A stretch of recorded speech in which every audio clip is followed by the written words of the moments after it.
আমার কথাগুলো শুনলে হয়তো আপনাদের অনেকেরই খারাপ লাগতে পারে।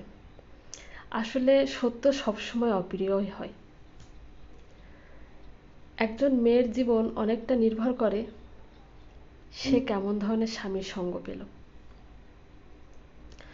আমরা মেয়েরা যখন বাবার বাড়িতে থাকি, আমরা তখন বাবার রাজরানী হয়ে থাকি।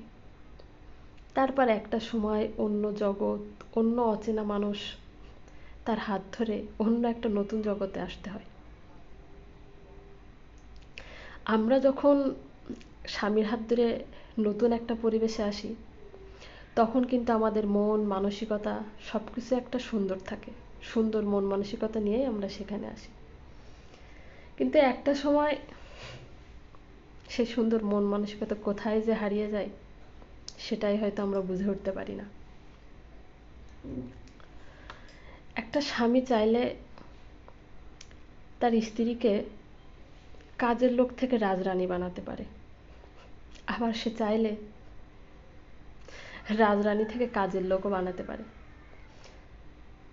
ভালোবাসা দিলে মেয়েরা হয়ে যায় তার জীবনের রানী, আবার সম্মান দিলে তারা কিন্তু অনেকটা শক্তির উৎসও হয়ে ওঠে। আবার অবহেলা করলে সে রানী ও নিছক দাসীতে কিন্তু পরিণত হয়ে যায়। পুরুষ একটা পুরুষ চাইলে তার স্ত্রীকে রঙিন প্রাসাদে কিন্তু রাঙিয়ে তুলতে পারে, আবার চাইলে ফেলে দিতে পারে অন্ধকার কারাগারে। এটাই হচ্ছে আমাদের মেয়েদের জীবন।